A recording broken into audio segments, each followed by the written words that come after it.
August 17th, 1943, Tordura Airfield, New Guinea. A 23-year-old pilot named Lieutenant Robert Hayes was about to fly straight into a swarm of 18 Japanese Zero fighters.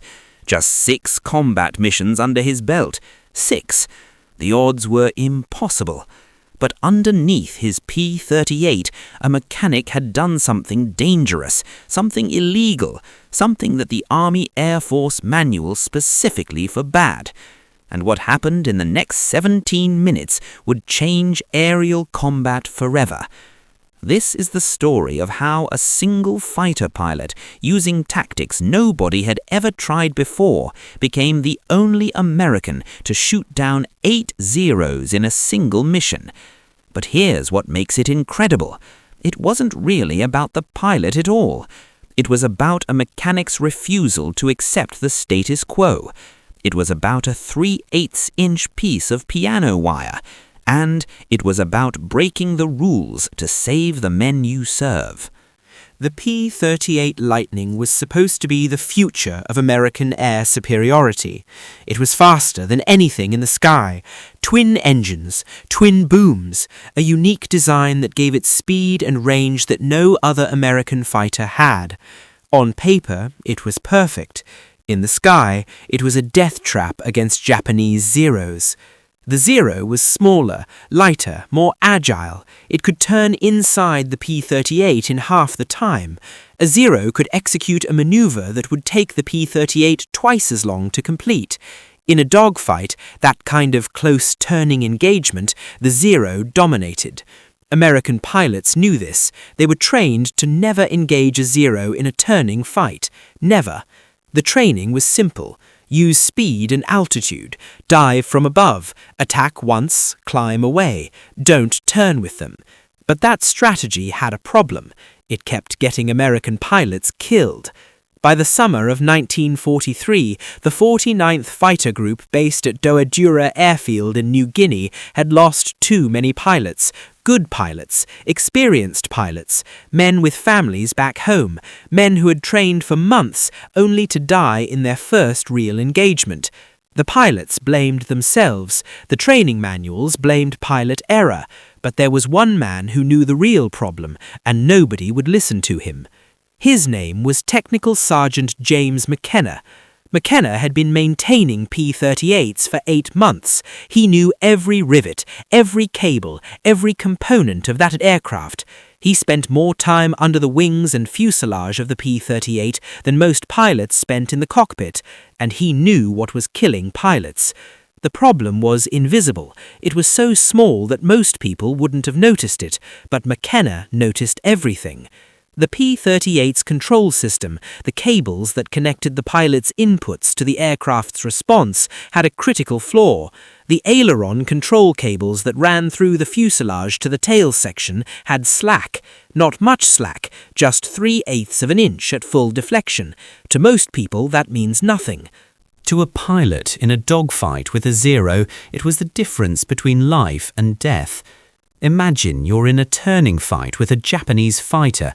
Your life depends on how fast you can respond. The enemy moves right, you need to move right instantly. No delay, no hesitation. But the P-38's cables had lag. When you pushed the stick left, the aircraft didn't respond immediately. There was a tiny delay, just a fraction of a second, while the slack in the cables took up before the control surfaces actually moved. A fraction of a second. That's how long it took for a Zero's cannon to shred your aircraft. McKenna had seen it happen. He'd worked on the bodies of men who had died because their aircraft responded half a second too slow. He'd recovered remains from P-38s that had been caught by Japanese fighters. Good pilots, better than average, men who should have survived. And the problem was sitting right there in the design of their aircraft. McKenna raised his concerns to the engineering officer at Dodora. The response was simple. Any modifications would void the warranty. No field mechanic had the authority to alter flight control systems. That was above his pay grade. That was an engineer's decision, not a maintenance sergeant's. McKenna was told to do his job and not ask questions.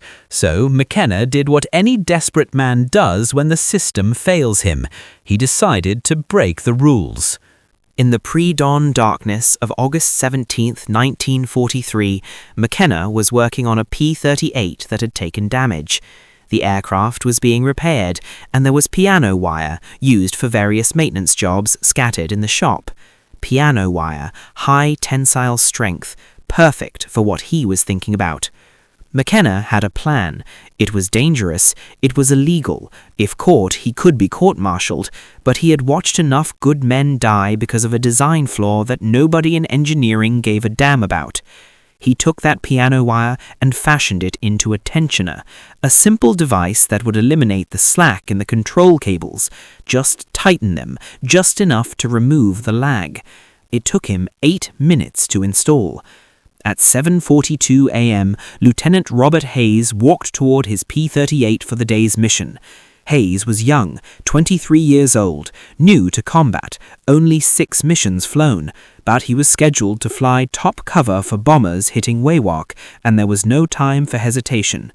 McKenna was standing under the left wing, waiting. "Sir," McKenna said quietly, "I made a modification to your aircraft." Hayes looked confused. "What kind of modification?"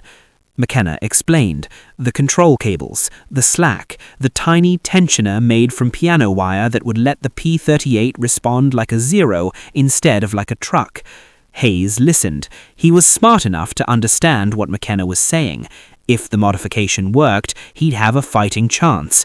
If it didn't work, or if it failed in combat, it could get him killed. "It's unauthorized," McKenna said. "The engineering officer would never approve it. But, sir, I think it'll work." Hayes looked at the young mechanic. McKenna was terrified. This was a man's career. This was prison time if something went wrong. But he was doing it because he believed it would save lives. Hayes made his decision. "Let's go," he said. As Hayes taxied down the runway at 8:07 a.m., McKenna's heart was pounding. He'd done something dangerous and illegal, but if it worked, it could save lives.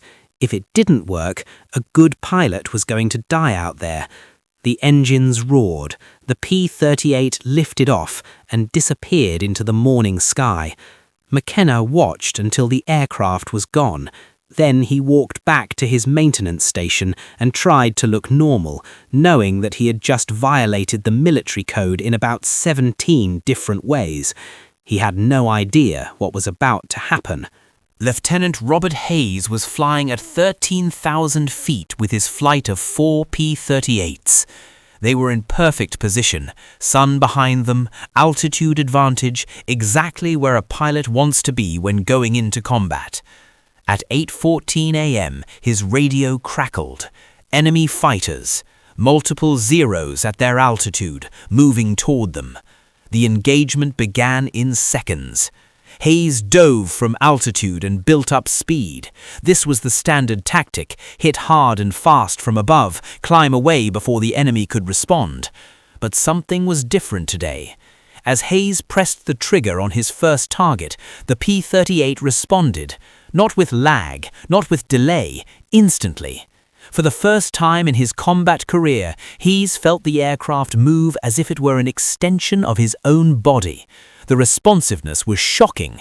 The P-38 rolled smoothly, and the Zero caught his bullets. First kill. But the engagement didn't end. The Japanese fighters tried to get on Hayes's tail, a tactic that had worked 100 times before. They expected the American pilot to climb away. That's what American pilots did. Hayes did something different. He reversed. Instead of climbing away from the engagement, Hayes pulled hard into a turning fight. It was the exact maneuver you were never supposed to do in a P-38. The aircraft couldn't turn. That was doctrine. That was proven. That would get you killed. But this P-38 was different. The Zeros tried to follow him. They had outturned P-38s 100 times. They knew how to handle these American fighters, but they'd never handled one with control cables like this. Hayes rolled and reversed so quickly that the Zeros couldn't follow. The P-38 moved like a Zero. It moved like something that should have been impossible. In a matter of seconds, Hayes claimed his second kill, and then his third. The Japanese pilots were confused. This wasn't how the P-38 was supposed to move. This wasn't possible, but it was happening. One of the Japanese flight leaders tried to get on Hayes' 6 o'clock position, a perfect bounce. Sun was in Hayes' eyes. The Japanese pilot had every advantage. It should have been a certain kill. Hayes reversed harder than physics should have allowed. The P-38's nose snapped around. The Japanese pilot tried to follow the turn but couldn't. He was caught between continuing his attack or trying to break away. He tried to break away. Too late. Hayes' guns found him. Kill number 4. The Japanese pilots regrouped. They'd lost multiple aircraft now. Their tactics weren't working. Something had changed fundamentally. The American fighter moved differently. It responded faster. It turned tighter. The Zeros attacked again, in pairs now, trying to coordinate against the single P-38. Hayes was alone. 4 P-38s had come into this engagement, but his wingmen and the other pilots were engaged with their own enemies. Hayes was by himself, fighting multiple Zeros. He didn't care. He reversed into the incoming Zeros with confidence he'd never felt before. The modified P-38 responded perfectly. The Germans might have been flying this aircraft. It responded to his touch like a musical instrument he'd been playing his entire life. Kill number 5. The Japanese pilots were running now. They'd encountered something they didn't understand. They'd learned to kill P-38s by outturning them. But this P-38 wouldn't outturn. It matched them, then beat them. Some of them broke for altitude. Some dove for the jungle. Some just ran. Hayes chased them. Kill number 6. Kill number 7. By this point, Hayes was running low on ammunition. He'd expended almost everything he had on Zeros. His wingman was nowhere to be seen, probably dealing with his own fight. Hayes was deep in enemy territory, low on ammo, high on adrenaline. He had one more opportunity. A Zero trying to escape, diving toward the jungle. Hayes dove after him, squeezed what was left of his ammunition into the aircraft, and saw it explode. Kill number 8. In 17 minutes of combat, flying a modified P-38 with untightened control cables, Lieutenant Robert Hayes shot down 8 Japanese Zeros. 8 in one mission. He had never shot down 8 Zeros. Nobody in the American Air Force had shot down 8 Zeros in a single mission. But something even more remarkable happened when Hayes landed. Hayes landed with his aircraft damaged but operational. Ground crew swarmed the P-38, checking for damage, taking photographs of the bullet holes. Over 100 bullet holes in the fuselage. The fact that the aircraft had come back at all was a miracle. McKenna watched from the maintenance area, his hands shaking. The modification had worked. Hayes was alive, and the world had changed. But McKenna didn't know the full extent of what was about to happen. Captain Frank Mitchell, a flight leader and experienced ace himself, had been flying top cover above Hayes' engagement. From his vantage point, Mitchell had watched the entire fight unfold. He'd watched a P-38 maneuver like he'd never seen a P-38 maneuver before. He'd watched a 23-year-old rookie pilot with 6 combat missions destroy 8 Zeros like he was a hardened ace. Something fundamental had changed. After the mission debriefing, McKenna pulled Mitchell aside. "What did you do to Hayes's aircraft?" Mitchell demanded. McKenna told him. The piano wire, the tensioner, the unauthorized modification, everything. Mitchell's response surprised McKenna. Mitchell didn't report him. Mitchell didn't court-martial him. Mitchell did something different. Mitchell said, "Do the same thing to my aircraft, now. And then, do it to every P-38 we have." Word spread through the 49th Fighter Group like fire. Pilots who had been struggling against Zeros suddenly realized why. It wasn't them. It wasn't their flying. It was the aircraft. The aircraft had a flaw that made it impossible to fight effectively against a Zero. And now McKenna was fixing it. One by one, P-38 started getting the modification. 8 minutes per aircraft, a simple piano wire tensioner, a piece of salvage material, nothing fancy, nothing complicated, but it changed everything. By the end of August, American pilots were engaging Zeros differently.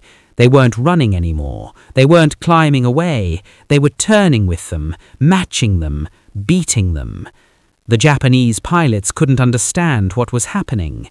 Japanese intelligence started receiving reports, consistent reports, all identical.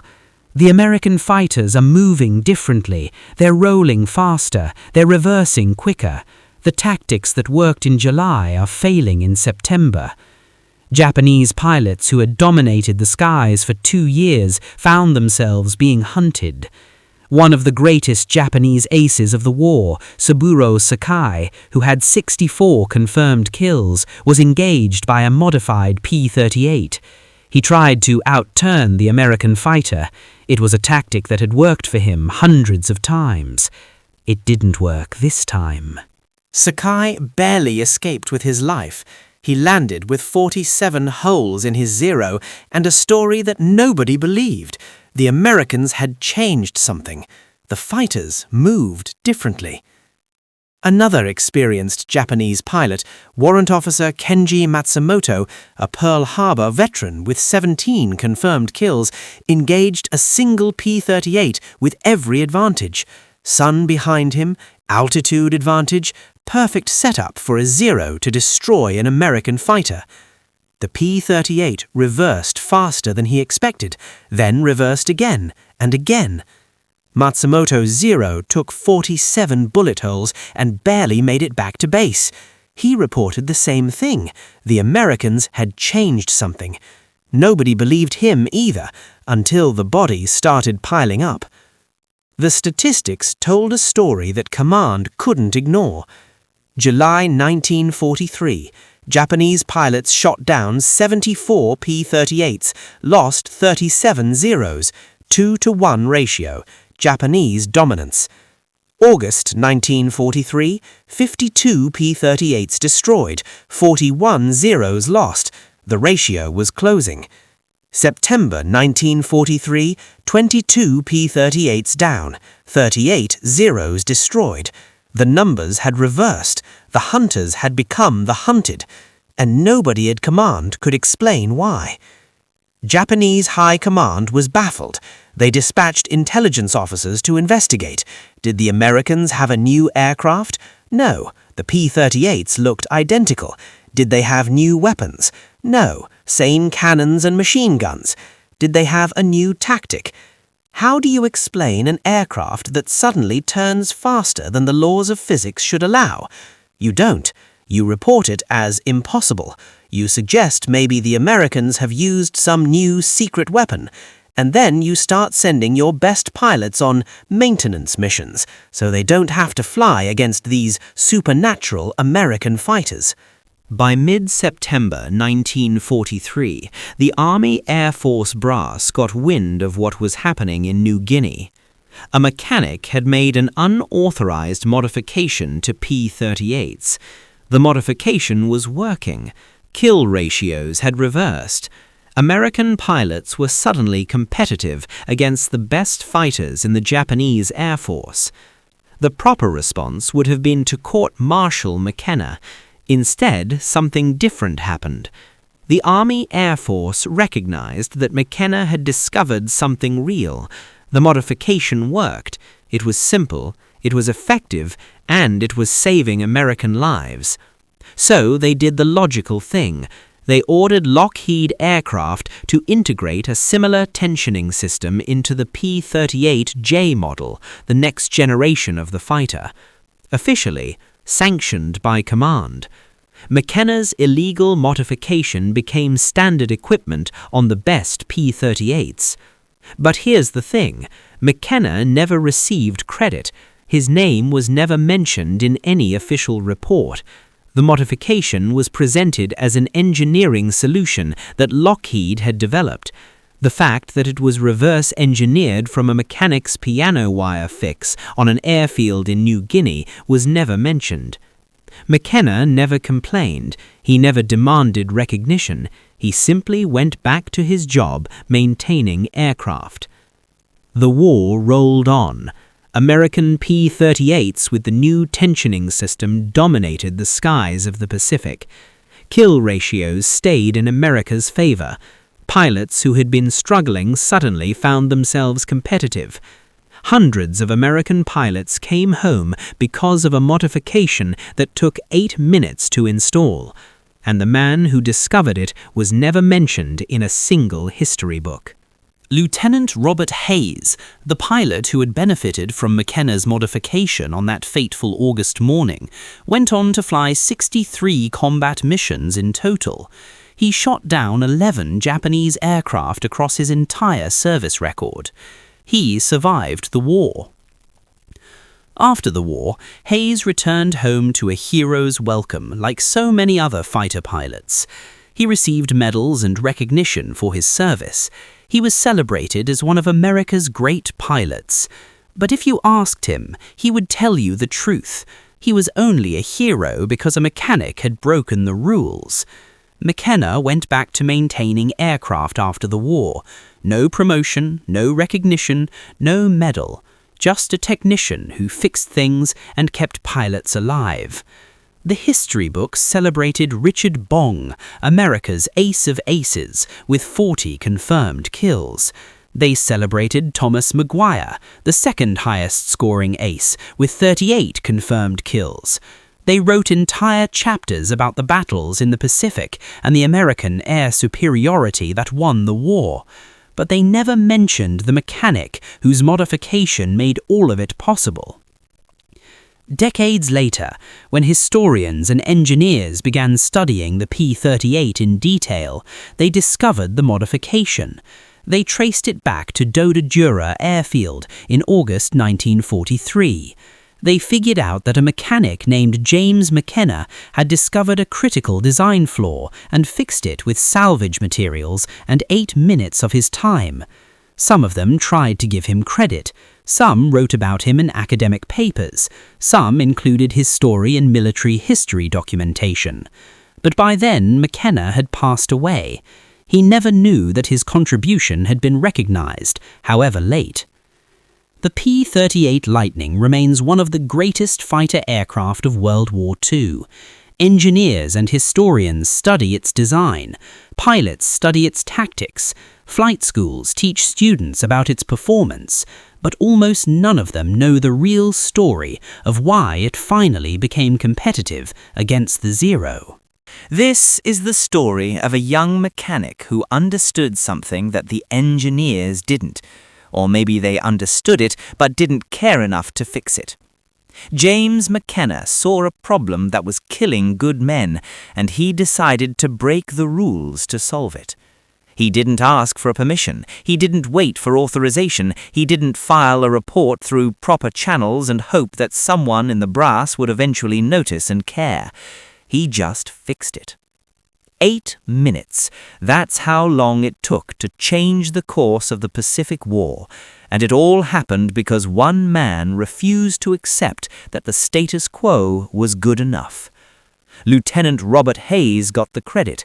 He got the medals, the recognition, the place in history books as a skilled pilot who knew how to fight, and he deserved it. He was an exceptional pilot.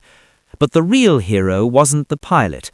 It was the mechanic standing in the dark under the left wing of an aircraft, fashioning a piece of piano wire into a tensioner because he couldn't live with the idea of watching good men die for a design flaw that could be fixed. The P-38 Lightning flew on to victory. American pilots dominated the Japanese fighters. The war in the Pacific continued toward an Allied victory, and the mechanic who made it all possible never appeared in a single official report. Sometimes history is written by the people who accept things as they are. But it's changed by the people who refuse to. Lieutenant Robert Hayes survived the war, flying 63 combat missions and shooting down 11 enemy aircraft. James McKenna continued maintaining aircraft for the rest of his military career. The P-38J, equipped with Lockheed's officially sanctioned tensioning system, became one of the most effective fighters of World War II. The modification that changed the course of air combat was never officially attributed to Technical Sergeant James McKenna. Estimated 300 to 400 American pilots whose lives were saved by the modification never knew who to thank. James McKenna died in 1987, largely unknown. He never received a medal. He never received recognition. He never received anything except the knowledge that he had broken the rules to save lives. It was enough.